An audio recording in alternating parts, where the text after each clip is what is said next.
you. Or introduce myself. We're going to pray, and then we're going to get into a message. So, Jesus, I ask that as I speak today, what I say is true, and it's your heart. It comes from you. Help me to be clear to the youngest, and to the oldest, and to everybody in between. And if I say anything silly or stupid, let them forgive it. In Jesus' name, amen. Alright, so you guys know who this is, I hope. Because if you don't have cable, you may not know who this is, but this is Scott Farkas. That's the tall one. Does anybody know the name of the little guy? I thought not. That is Grover Dill from A Christmas Story. They're bullies. But I want to focus on Grover mostly. Grover is like, I don't even know how old he is. He looks like he's 5 in the movie, but he beats up kids older than him. But he is a follower. He's kind of like, Scott's a big kid. He's kind of latched himself onto this bigger bully. And I'm wondering if anybody here, have you ever been a follower? Have you ever done something? Usually we say it in a negative way, right? Like it's something, somebody does something without thinking, they just kind of go along with the flow. Like I can tell an example in middle school. It's one of my less proud moments. There was a kid named Tyler. And in middle school, I'm pretty insecure now, but imagine in middle school, oh my gosh, it was like earth-shattering. Like I was so nervous at this new school, and they put me next to this kid named Tyler in my first class in 6th grade, and he was like the nicest guy ever. Like, he not a me, Louis trying to say him, but I'm thinking more Aaron Anderson, if you know Aaron, like the nicest guy ever. I mean, come on. He was up here earlier talking about the men's group. And Tyler was really nice to me, and he helped me kind of like weather that first week of middle school. But the thing about Tyler was, he dressed funny, I guess. I don't know if he was rich or not, but he dressed like he tucked in his shirt, he wore a collared shirt. This is 6th grade. He had like leather gloves that he wore in the mornings and took them off and put them in his locker. He wore a pea coat, if you know what that is, long. It was just like unusual for a 6th grader. Nothing wrong with him, nice guy, but other kids picked on him. And even though Tyler was really, really nice to me, I found myself after a while making fun of Tyler as well, because I was a follower. I wanted to be part of the group. I didn't want to stand out. And so when we hear the term follower, it's usually this negative thing, right? It's somebody that just kind of does stuff without thinking. Which might shock you that the title of today's message is to, be a follower. And I'm going to explain what that means, because I don't think we can help being followers. So let me explain more about that. Everybody, I think, follows other people. These are, just like most of you in here, bandwagoners who jumped on the Seahawks bandwagon a few years ago and started doing, just joking. Who likes the Seahawks? Who really like the Seahawks like forever? Whatever. And I want to keep this short, but that guy, I thought that was the shirt he's wearing, that's his real body, which freaks me out a little bit. Except he's not green. So we follow other people, right? Some of you right now are probably following somebody on your phone, like behind the pew while I'm talking. Who was the most followed person on Twitter? Does anybody know? There you go. Katy Perry. I don't follow her, but who's the second? No, he's like 14th. Of course it's Justin Bieber, number 2. I don't know why, but he's number 2. We follow people. We like certain authors. We watch certain shows with certain actors. We listen to music. We like sports teams. We naturally follow people. We also follow ideas. There are some people that like to claim that I'm not a follower. I don't follow anybody. I march to the beat of my own drum. Okay. But you're still following some sort of like philosophy or idea or inner thing in you. We follow ideas. We learn things and we kind of figure out how to live our lives. We also follow ourselves. If you can't see that, the brain's saying you never learn, do you? We say we follow our hearts, right? Or some people say I'm following my gut. Some people, even though they wouldn't say they're following it, some people are really impulsive. Like they don't think and they just do. That's still like something in you, right? Your brain is telling you to do this and you're like, all right, I'm going to follow. The point is that even though we say followers, being a follower is a negative thing, we can't really help it. we all follow either someone, some idea, or ourselves, it isn't really negative. It's just human. It's so human that you're kind of thinking, when's he going to get to Jesus and all that? That Jesus talked a lot about following. I'm going to do this like this. In fact, he talked a lot more about following than he talked about believing.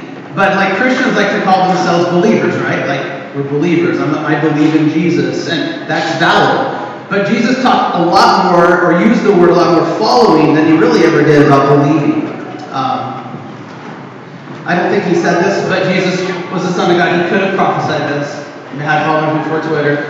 I don't actually use Twitter, so I'm just posing like I know what I'm talking about. But you might ask, though, what's the difference really between believing in Jesus and following Jesus? Is it semantics? Is it just like saying the same thing? Well, here's a statistic for you, and kids, bear with me. If you like math, here's a pretty good statistic. But believing versus following. How many people do you guys think say they believe in Jesus globally, around the world? Yell it out. How many people? 60%. Give me a number, not a percentage. 2 billion. 2 billion. 300 trillion. No. Over 2 billion Christian believers in the world. Is that 2 billion? Oh, Richard's smart. He read my slides. So, over 2 billion people say that they are believers in Jesus. And that is every smattering of anybody, Catholic, Protestant, Pentecostal, Mormon, Jehovah's Witness, Lutheran, anybody who claims in some form to follow or to believe in Jesus. How many people actually, of that, actually think it's important to follow Jesus? And I don't mean this in like a theoretical way. Like, how many survey people who say they believe in Jesus actually think it's like important to know him and follow him? Any ideas? 1 million. 1 million. Actually, less than half of the people who claim to believe in Jesus would actually say, well, it's kind of important to follow him. So there is a huge disconnect between belief and following, and they go together. But Jesus, again, talks a lot about following. And this is just a caveat. I'm guessing they're probably less than that actually actively try to follow Jesus. There's probably people who say, yeah, I should probably follow Jesus, but I don't. So less than half actually follow Jesus of the people who say they believe in him. So when Jesus, or when the Gospels start, and the Gospels are the first 4 books of the New Testament, Matthew, Mark, Luke, and John, and they describe the life of Jesus. Jesus, in every single one, calls them his first disciples. These guys, they're like fishermen, they're workers. He says, hey, come believe in me. He says, hey, follow me. That's the words that he uses to have his disciples come to him. And he carries that out from the gospel. So I have Matthew 14 through 16. If you're wondering if I'm going to read the whole thing, I am not. So don't worry. We only have about 10 minutes. But I'm going to summarize a few important things to get us to the verse that I really want to focus on. So in Matthew 14 through 16, some things happen. Jesus does this huge miracle, one of his most known miracles. He feeds the 5,000. Have you guys heard about this? Where there's 5,000 people? That's not accurate. That's 5,000 men. There are also women and children. Probably like 10,000 people have gathered in the wilderness too far away to like get food. He takes some loaves, some fishes, literally like a few loaves, a couple fishes, and because he's Jesus, he does a miracle and he somehow feeds everybody with it. They pass out and it's like the never-ending possible. It just keeps going and going, and everybody has their fill. Maybe not everybody there, but a lot of those people there had to like realize we're in the middle of the wilderness and they have like a buffet. Something strange is afoot. This was a miracle that was witnessed by thousands. And then later on in Matthew 14 through 16, it talks about Jesus walking on water and his disciples see that. The disciples start really believing like maybe Jesus is like the Messiah. Like this is crazy sauce. He can walk on water. And then not as impressive as 5,000, but Jesus then feeds 4,000 with the same miracle. Again, women and children, maybe more like 8,000. But Jesus does these huge things that demonstrate his power, that demonstrate that he is who he says he is. And in this, the way that Matthew puts it, the disciples like finally say like, all right, we believe, like, you are the Messiah. It says Peter said it, like, I believe you're the Son of God, you're the Messiah. So they come to this place of belief in Jesus. And so then Jesus starts to confide in them. He says, well, I'm glad you believe in me. Here's what's going to go down. I'm going to be killed. I'm going to go to the cross, and they're going to kill me. But I'll be raised from the dead. And he's telling them kind of like what's going to happen, how the plan is going to be unfolded. And Peter, he has issue with this because they believe that Jesus is the Messiah, the one who's supposed to come and save them. But dying doesn't really fit with that. He's supposed to kind of like come and kick butt and take names and like save everybody. And this is what Matthew 16:22 says. So Peter took Jesus to one side. This is after Jesus said, I'm going to die. And Peter takes him to the side and began to scold him, which sounds really like that is what he was doing, which in that culture would have been really unheard of. You don't take your teacher aside and you scold him. So this is like crossing the line, what Peter's doing. And he says, never, Lord. He said, that will never happen to you. You're not going to die. And Jesus responds like this. Jesus turned and said to Peter, get behind me, Satan. You are standing in my way. You do not have in mind the things of God. Instead, you're thinking about human things. First off, he calls his buddy Satan. Pretty harsh. Just on a cultural level, it would literally be like him, like a kid coming like scolding their parents. So Peter was crossing a cultural line. But more than that, what Peter was saying probably reminded Jesus of what Satan said to him early in the gospel when Jesus was in the desert, if you know that story, and Satan literally came to him and tried to tempt him. And basically Satan said, like, you can have everything. You can save the world. You can be the king. All you have to do is like give up God's plan. Just follow my plan. And so when Peter says, like, you don't have to suffer. You don't have to do the whole whatever you came to do. We can do this my way, a better way. It probably reminded Jesus of that temptation. So he says, Satan, get behind me. It's him saying, like, no, you're like thinking through your lens. And this is when Jesus defines the difference between believing and following. Then Jesus spoke to his disciples. He said, if anyone wants to follow me, he must say no to himself. He must pick up his cross and follow me. In context, Jesus had just told him he's going to go to the cross and die. So he's using that same language.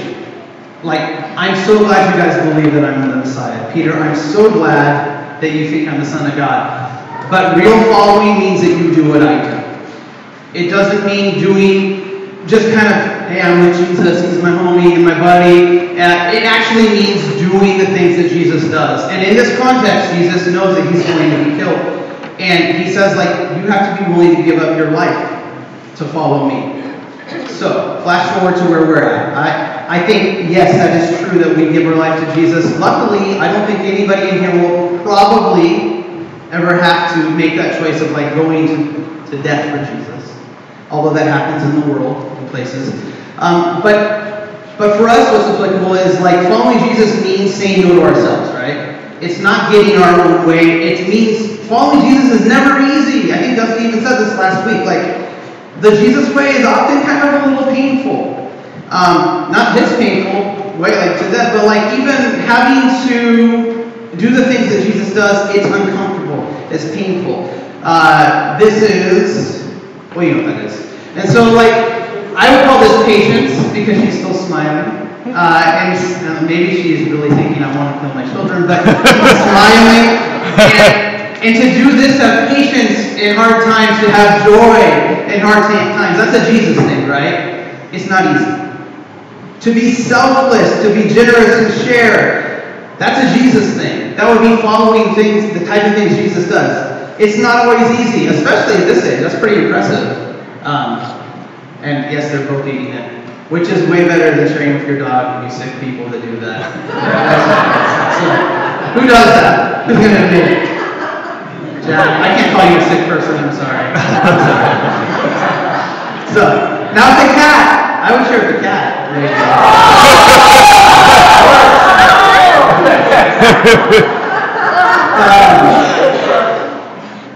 being self-sacrificial, right?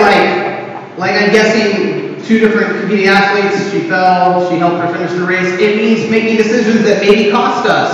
I'm guessing the girl in the white probably didn't win the race because she chose to step in and help this other person. This is, again, applicable to us in our lives, but this is the way of Jesus, right? Being patient, being joyful, being generous, being self-sacrificing, and of course, you thought I was going to get away from it, but I had to include comic book I am not saying Steve Rogers follows Jesus. I have no idea. He's a fictional character. And he does pick butts and takes names, which is not really the Jesus way. But his reason for it is that he is sacrificial. He would give his life for the world. And that's Jesus, right? He's not Jesus, but that is Jesus kind of stuff. But it's hard. Doing Jesus stuff is hard. And so when he says, if you really follow me, you have to do the hard stuff that I do. Like literally, just believing in me is not enough. And then Jesus goes on to say, if he wants to save his life, he's talking about the person who wants to follow Jesus. If you want to save your life, you will lose it. But if you lose your life for me, I'm changing the hate you. You will find it. And so I'm thinking of like the saving my own life sort of thing. That's me doing things my way, right? I don't know if you guys like to do things your way. I love to do things my way because I think I'm pretty smart most of the time. And yet, I'm unhappy a lot of the time too. Like man, that didn't work out how I thought it was. Somehow doing it my way, I end up being really mean to my daughters. They can attest. I end up being rude to my wife. I end up maybe letting my friends down. Doing things my way, trying to save my life or save my control doesn't really work out for me very often. But Jesus says if I'm willing to lose my life, and again he's talking specifically about the cross, but for us, if we're willing to give up our control and follow him, you'll find him. If we do the things that Jesus does, if we follow him, we'll find real life. Let's see if I got it here. So this is my favorite part. Here's the crazy thing about Jesus, because, and I mean crazy in a good way. Obviously, I love Jesus and I follow him. But his ways are like crazy with ways. Here's the crazy thing about Jesus. If you hear nothing else, hear this. He followed. When I'm saying we should follow, Jesus followed. He practiced what he preached. He listened to the Father. He said, I only do what the Father tells me. Jesus modeled for us what it was like to follow. He said no to himself, and he took the hard path. He says, take up your cross. He literally took up a cross and lost his life for us. He followed his Father's plan to save us, even though it cost him his life.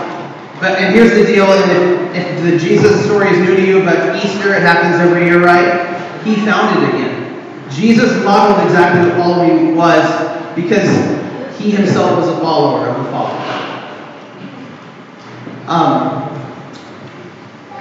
So like I said at the beginning, you're a follower whether you like it or not. I'm a follower whether I like it or not. You can't really help that. But we do get to choose who we follow or what we follow.